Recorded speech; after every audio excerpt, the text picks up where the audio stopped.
এশার সালাতের পরে বক্তব্য দেওয়া যাবে কি, এর সত্যতা জানতে চাই। শ্বশুরকে বাবা বলে ডাকা যাবে কি? শায়েখ, আমার প্রশ্ন হচ্ছে কবরস্থান কি ইট দিয়ে বাধাই করা যাবে? গুল বিড়ি সিগারেট খেলে কি মায়ের সাথে জেনার মতো পাপ হয়? জৌনপুরি, আচ্ছা, কারো নাম বলতে হয় না কোনো সময়, বলবেন যে জৈনকে বক্তা বলেছেন, অমুক কাফের। অনেকে বলে দাজ্জালের জন্ম হয়ে গেছে। মসজিদের জমি বন্ধক রাখা যাবে কি? নির্ধারিত একজন বক্তার নাম উল্লেখ করে বলেছেন যে অমুকের বক্তব্য শোনা যাবে কিনা। জুমার দিন ইমাম খুতবা দেওয়ার সময় মুসল্লিরা মসজিদে প্রবেশ করে ইমামের সামনে সালাত শুরু করে দেয়।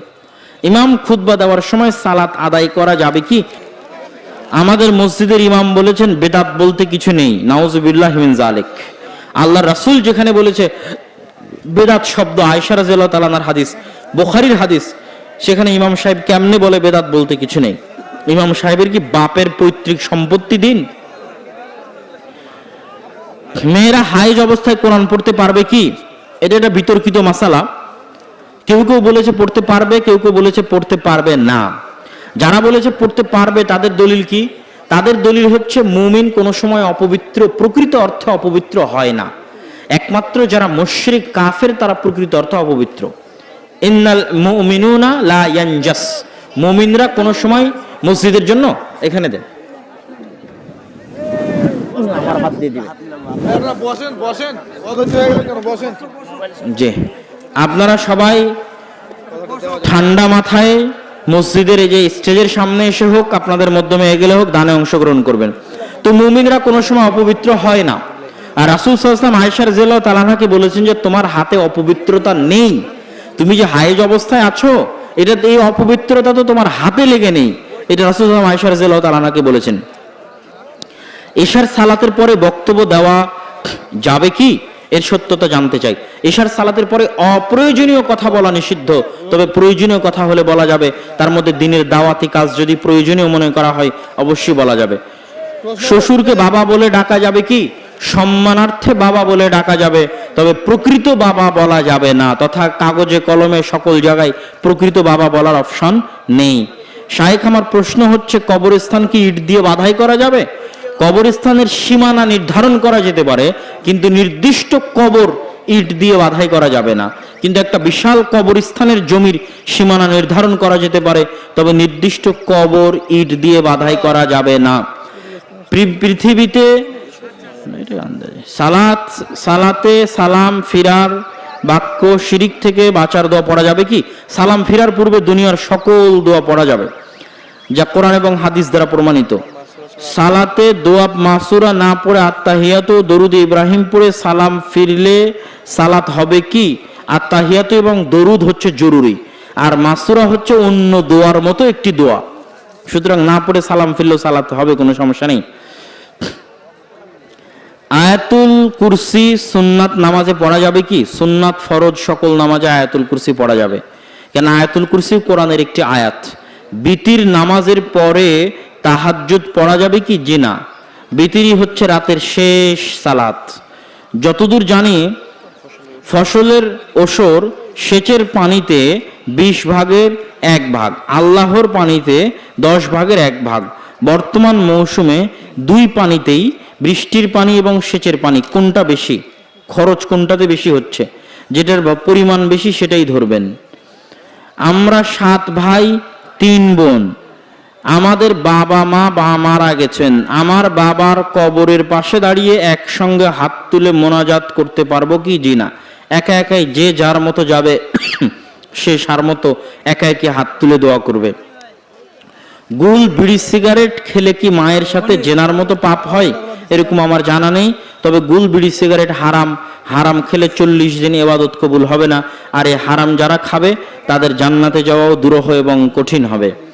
মানুষ মারা গেলে গরু জবাই করে আত্মীয়দের খাওয়ানো বেদাত, বেদাত, বেদাত। বরং যেই বাড়িতে মানুষ মারা গেছে সেই বাড়িতে আপনাদেরকে আরো খাবার পাঠাতে হবে, অন্তত 3 দিন যাবত ওই বাড়িতে খাবার পাঠাবেন। রমাজান মাসে সিয়াম অবস্থায় স্বামী স্ত্রী সহবাস করলে কি হবে? ফরজ সিয়াম থাকা অবস্থায় সহবাস করলে 60 দিন টানা সিয়াম পালন করতে হবে, অথবা 60 জন মিসকিনকে খাওয়াতে হবে, অথবা গোলাম আজাদ করতে হবে।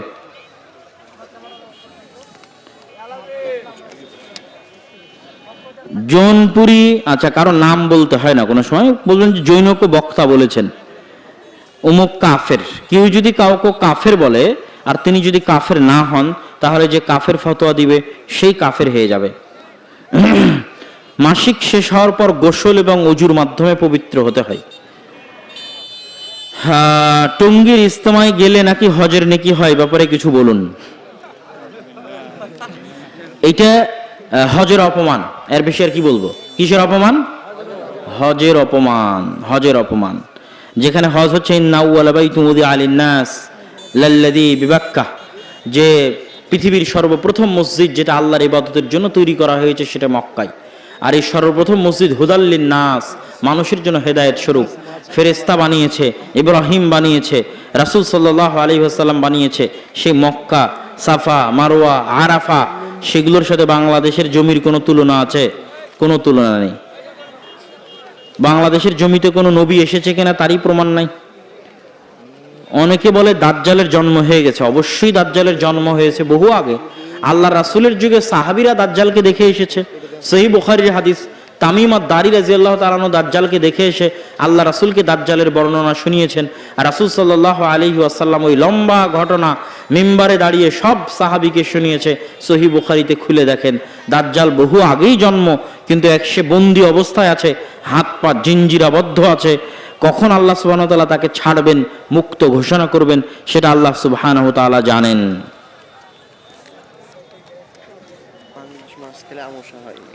মসজিদের জমি বন্ধক রাখা যাবে কি? বন্ধক রাখা বলতে আমি যেটা বুঝি যে এই জমি বাবদ এত টাকা নিলাম, এই টাকা যতদিন ফেরত না দিব ততদিন তোমার কাছে জমি থাকবে, এই পদ্ধতি হারাম।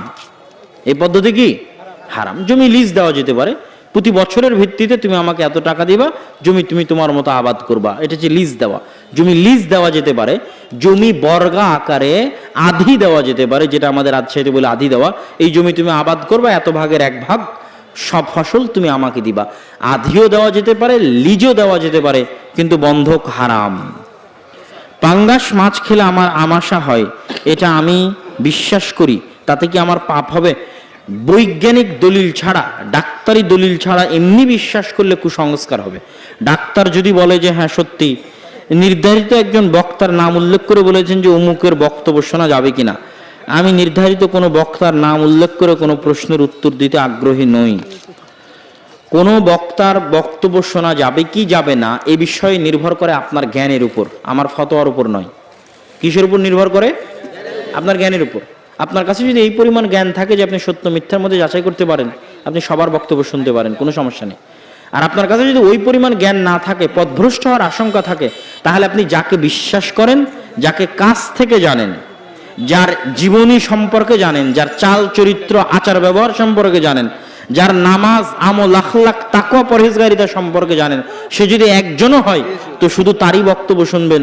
অন্যের বক্তব্য শুনে যাকে চেনেন না, জানেন না, জীবনে দেখেননি, তার আমল আখলাক, তার শিক্ষাগত যোগ্যতা জানেন না, তার সাথে উঠা বসা করেননি, চলাফেরা করেননি, তার বক্তব্য শুনে পথভ্রষ্ট হয়ে লাভ নাই। আবার যার চেহারা দেখা যায় না তারটা তো আরো নয়, কেননা যার চেহারা দেখা যায় না, শুধু অডিও শোনা যায়, ওটা শয়তানেরও অডিও হতে পারে এবং শয়তান অডিও দিতে পারে।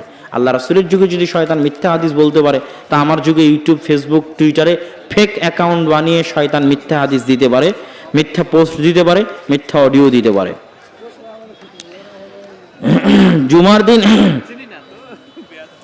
জুমার দিন ইমাম খুতবা দেওয়ার সময় মুসল্লিরা মসজিদে প্রবেশ করে ইমামের সামনে সালাত শুরু করে দেয়। ইমাম খুতবা দেওয়ার সময় সালাত আদায় করা যাবে কি? যদি তাহিয়াতুল মসজিদ হয়, তথা মসজিদের যে 2 রাকাত সালাত আদায় না করে মসজিদে বসা যায় না, যদি ওই 2 রাকাত সালাত হয়, তাহলে ইমাম খুতবা দিলেও খুতবা দেওয়া অবস্থাতেই তাহিয়াতুল মসজিদ আদায় করে মসজিদে বসতে হবে।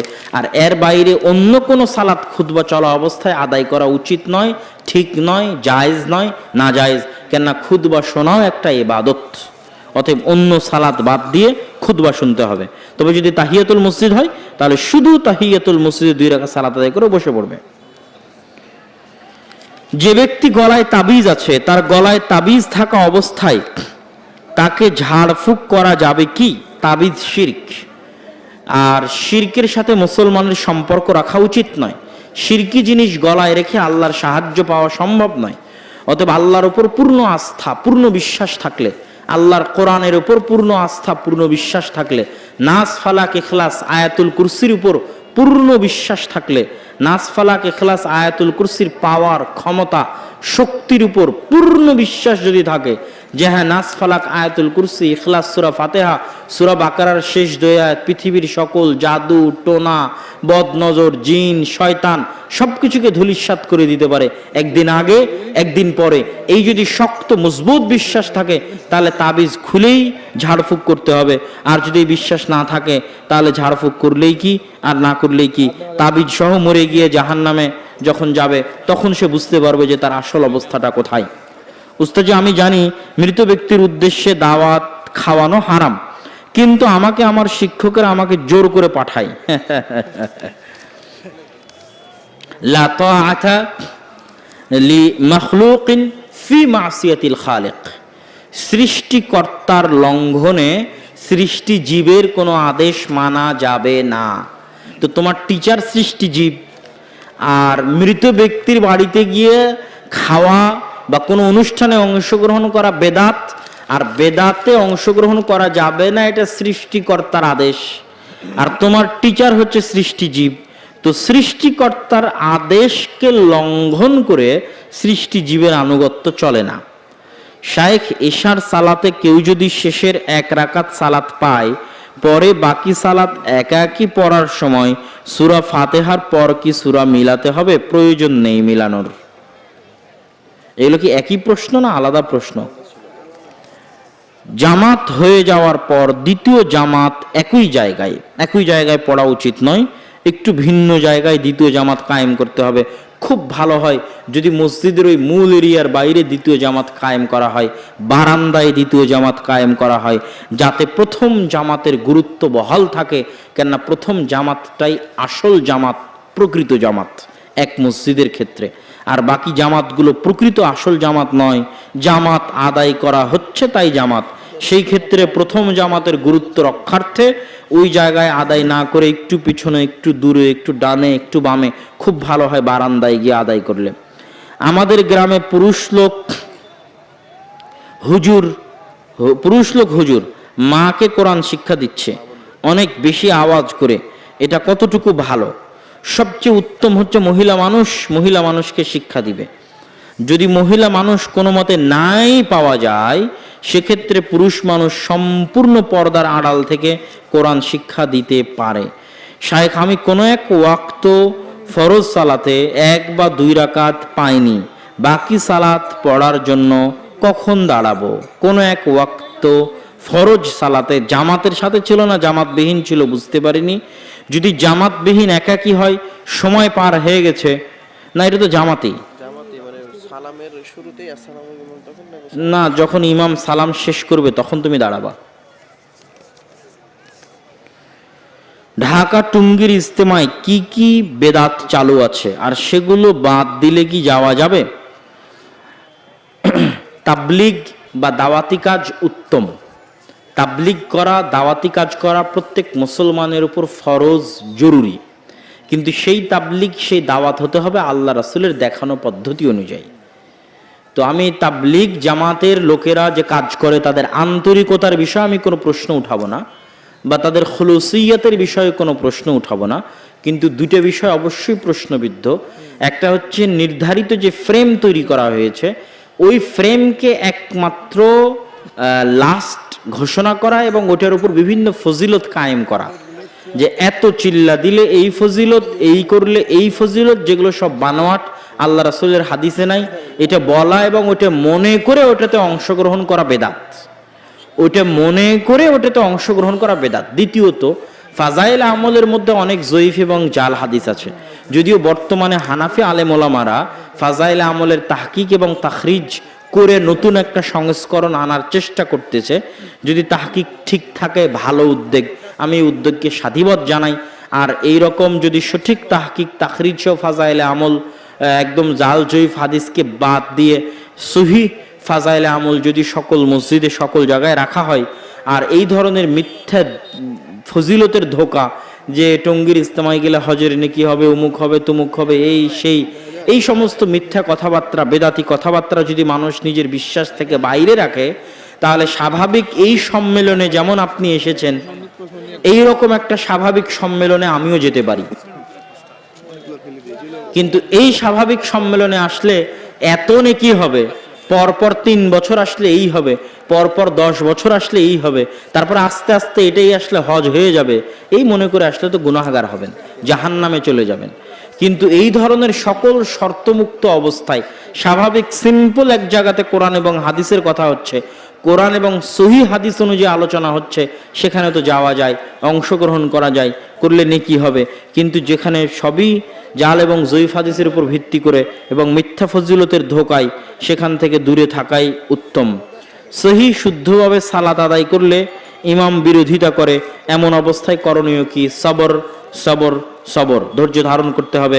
আল্লাহ সুবহানাহু ওয়া তাআলা আমাদের সবাইকে, অত্র প্রোগ্রামের আয়োজকদেরকে, সকলকে আল্লাহ সুবহানাহু ওয়া তাআলা তার দ্বীনের জন্য কবুল করুক, উত্তম প্রতিদান দান করুক, এবং অত্র প্রোগ্রাম আয়োজনের সাথে যারা জড়িত তাদের সকলের গুনাহ খাতা মাফ করে দিক। যারা দান সহযোগিতা করেছে আল্লাহ সুবহানাহু ওয়া তাআলা তাদের ধন সম্পদে বরকত দিক। অত্র এলাকা গ্রামবাসী যারা যেভাবে এই প্রোগ্রাম আয়োজনে সহযোগিতা করেছে তাদের আল্লাহ সুবহানাহু ওয়া তাআলা হেফাজত করুক, তাদের যাবতীয় বালা মুসিবত থেকে দূরে রাখুক। আর যারা বাধা প্রদান করেছে, ষড়যন্ত্র করেছে, শত্রুতা করেছে, আল্লাহ তাদেরকে হেদায়েত দান করুক। আল্লাহুম্মা আমিন। সুবহানাকাল্লাহুম্মা ওয়া বিহামদিকা আশহাদু আল্লা ইলাহা ইল্লা আনতা আস্তাগফিরুকা ওয়া আতুবু ইলাইক। আসসালামু আলাইকুম ওয়া রাহমাতুল্লাহি ওয়া বারাকাতুহু।